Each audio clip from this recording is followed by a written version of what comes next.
Quasiment tous les pays occidentaux défendent Israël, mais il y en a un qui se démarque particulièrement, c'est l'Allemagne, qui est un peu la première de la classe. L'Allemagne est le deuxième fournisseur d'armes d'Israël derrière les USA et lui fournit 47% de ses armes conventionnelles. C'est pourquoi le Nicaragua a accusé l'Allemagne de complicité de génocide devant la Cour pénale internationale. En Allemagne, les voix pro-palestiniennes sont durement réprimées. Récemment, le médecin anglo-palestinien Rassan Abou Sitta s'est vu refuser l'accès en France pour une audition qu'il devait donner au Sénat. La raison, l'Allemagne lui a interdit l'accès à l'espace Schengen pendant 1 an pour apologie du terrorisme, antisémitisme et radicalisation. Tout ça parce qu'il devait intervenir à un congrès pro-palestinien à Berlin, congrès qui a finalement été interdit. Et à ce congrès, il devait aussi y avoir Yanis Varoufakis, ex-ministre de l'économie. Et lui, on lui a interdit l'accès à l'Allemagne pour ses positions pro-palestiniennes. Un ex-ministre européen banni d'un pays de l'UE, c'est exceptionnel. Ces actions répressives ne sont que la pointe de l'iceberg.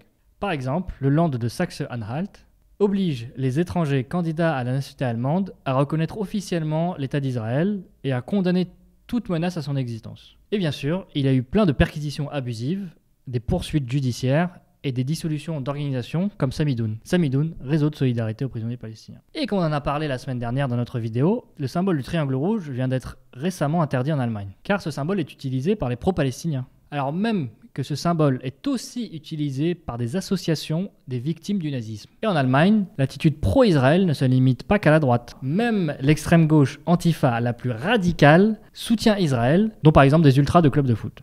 Alors comment expliquer toutes ces positions pro-Israël omniprésentes en Allemagne? Beaucoup de gens ont une explication simple. Les Allemands se sentant coupables de la Shoah et de leurs crimes envers les Juifs, ils soutiendraient donc logiquement Israël pour se rattraper moralement de leurs crimes. Nous, on trouve que cette explication psychologique ne suffit pas. Il y a plusieurs problèmes avec cette théorie. D'abord, si les Allemands voulaient vraiment se racheter moralement, ils épargneraient déjà les Juifs antisionistes. Or, cette politique anti-palestinienne touche aussi des voix juives critiques du régime israélien. Par exemple, quand le cinéaste Yuval Abraham a critiqué l'État d'Israël, le maire de Berlin ainsi que d'autres politiques allemands l'ont accusé d'antisémitisme. Et comme l'a dit le réalisateur, venant de la part de politiciens allemands, c'est tout à fait scandaleux. Car la plupart des membres de la famille de son grand-père ont été victimes directement des Allemands pendant l'Holocauste. Le grand spécialiste du judaïsme Peter Schaffer a aussi été exclu de son poste de directeur du musée juif de Berlin, car il avait partagé une tribune de 240 universitaires, juifs et israéliens, opposés à la condamnation du mouvement BDS en Allemagne. BDS est un mouvement de boycott d'Israël contre l'apartheid. Suite à son exclusion, Peter Schaffer a été soutenu par 45 universitaires juifs, cela n'a rien changé. La journaliste palestinienne Nemi El-Hassan a été licenciée de la Deutsche Welle pour des simples likes Instagram d'une organisation juive pro-palestinienne. Donc les juifs ne sont pas exclus de la politique anti-palestinienne de l'Allemagne. Ben Ratzkopf, professeur d'histoire et de culture juive moderne, a une explication à ce paradoxe. Dans une Allemagne qui se félicite de ses propres efforts pour surmonter le passé, il est évident que les seuls juifs facilement domestiqués à la société allemande post-nazie sont ceux qui acceptent l'expiation allemande via le sionisme. Les mauvais juifs, dont beaucoup d'Israéliens qui contestent le soutien allemand à la violence d'État d'Israël contre les Palestiniens, sont considérés comme toxiques dans la société allemande, précisément parce qu'ils refusent la logique morale de la réparation et de la réhabilitation allemande. Ah ouais, il est énervé lui. En fait, le sentiment anti-palestinien et pro-israélien dépasse largement une certaine culpabilité de la Shoah. L'Allemagne, comme la France, comme l'Angleterre, comme les USA, défendent simplement Israël, car c'est un pays occidental qui défend les intérêts de l'Occident. Donc ce n'est pas juste un problème psychologique de culpabilité.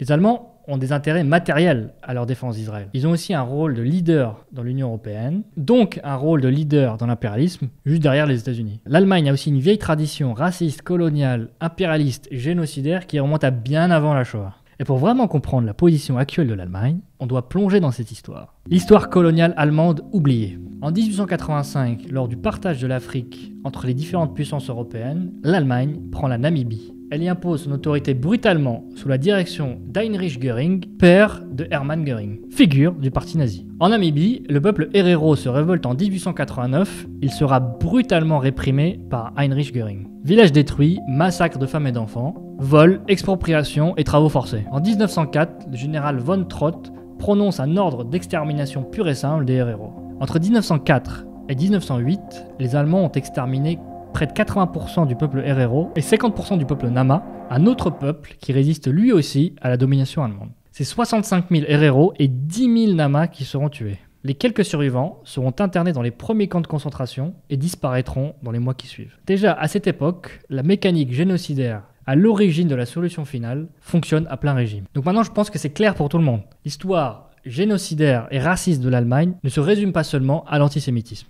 Une dénazification très limitée. On oublie le caractère colonial de l'histoire allemande, mais on oublie aussi le caractère antisémite de l'Allemagne après la Seconde Guerre mondiale. L'Allemagne de l'Ouest, libérée par les Alliés, a travaillé dur pour se donner une image d'élève modèle du monde libre. Pourtant, la dénazification a été très limitée en Allemagne de l'Ouest. Les Alliés ont jugé les principaux responsables nazis, mais c'est tout. C'est un peu comme De Gaulle, qui après la Seconde Guerre mondiale, ayant besoin d'une administration, n'a vu aucun problème à garder quelques vichistes. Ça n'a donc pas vraiment changé les structures profondes de la société allemande. En 1945, le parti nazi comptait près de 9 millions de membres. Et sur ces 9 millions, cette pseudo-dénazification a abouti à la condamnation de seulement 11 500 personnes, soit 0,1%, et à l'exécution de 650 d'entre eux.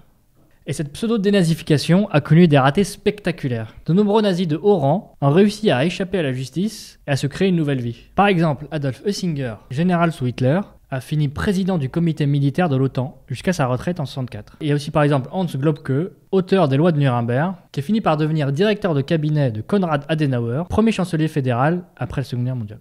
Theodor Oberländer, ancien officiel nazi, devenu ministre aux personnes déplacées. Ce ne sont pas des cas isolés. Le nazisme s'est profondément intégré dans la société allemande post-45. Dans les années d'après-guerre, 90% des magistrats et avocats avaient servi sous Hitler. En 1961, 67% des cadres étaient d'anciens membres du parti nazi. Malgré tout ça, après la défaite des nazis, l'Allemagne de l'Ouest est devenue progressivement la vitrine de l'Occident. Grâce à ses performances industrielles impressionnantes, sa gestion rigoureuse des finances publiques et sa lutte acharnée contre l'inflation. Puis à sa réunification en 1990, l'Allemagne est devenue une puissance hégémonique en Europe. Et depuis quelques années, on n'arrête pas de nous vanter en France le modèle allemand.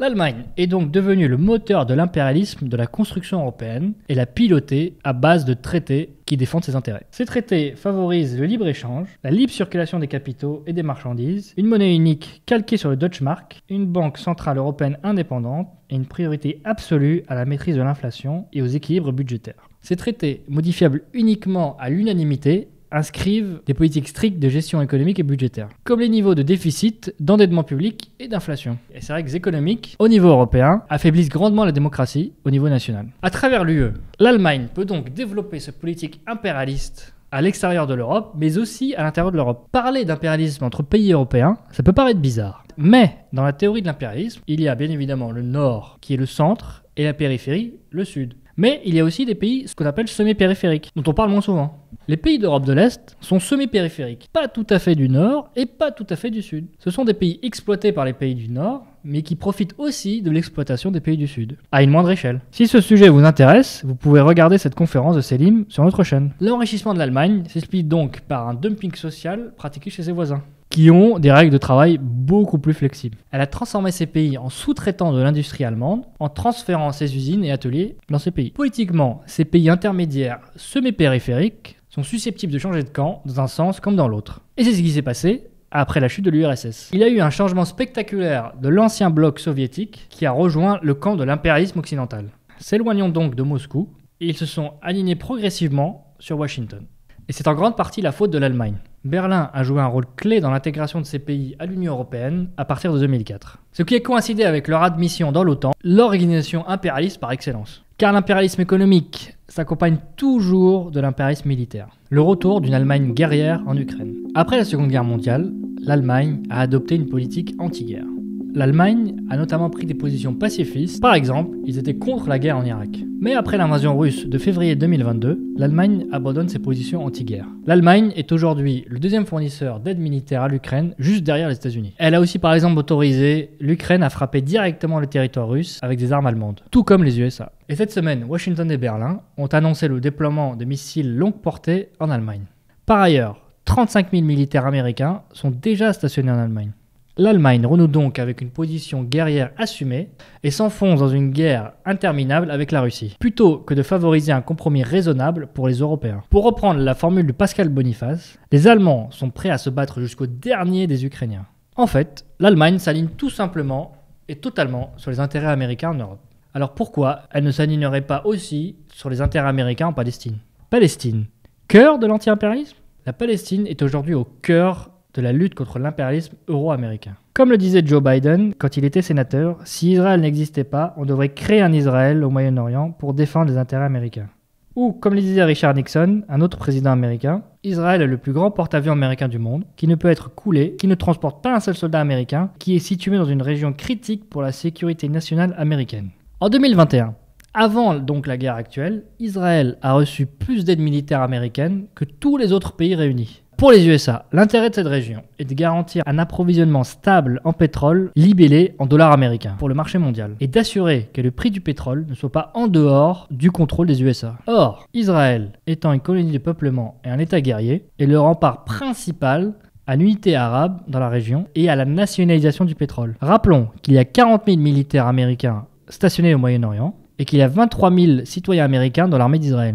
Concernant maintenant l'Union européenne, elle est le premier partenaire commercial d'Israël. Et l'Allemagne est le premier fournisseur européen d'Israël. Donc, si Israël subit une défaite en Palestine, c'est tout le camp impérialiste qui en subira les conséquences. Donc maintenant, vous comprenez pourquoi l'Allemagne a autant d'intérêt à défendre la politique israélienne et à réprimer toutes les voix pro-palestiniennes. En résumé, l'Allemagne a une longue histoire impérialiste, raciste, génocidaire contre les non-blancs. Les structures racistes de la société allemande n'ont jamais été purgées. Et aujourd'hui, l'Allemagne est un pays impérialiste sur le plan économique et sur le plan militaire, en Europe, mais aussi au Moyen-Orient. Alors oui, peut-être qu'il y a aussi un peu d'excès de zèle de la part des Allemands, voulant se racheter des crimes perpétrés pendant la Shoah, et un désir de réparer les crimes passés sur le dos des Palestiniens. Mais ça, c'est un aspect psychologique. Le principal, c'est que l'Allemagne reste un pays impérialiste qui défend ses intérêts en tant que leader de l'Union européenne et les intérêts de son allié américain.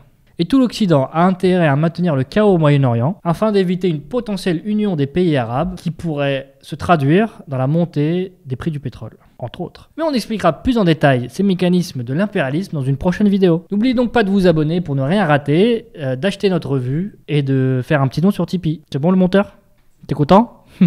on aurait juste pu faire une vidéo où on chie sur l'Allemagne pendant 4 heures. Hein. On met Youssef, on met d'autres mecs et voilà quoi. Au lieu de me faire venir un mardi là pour...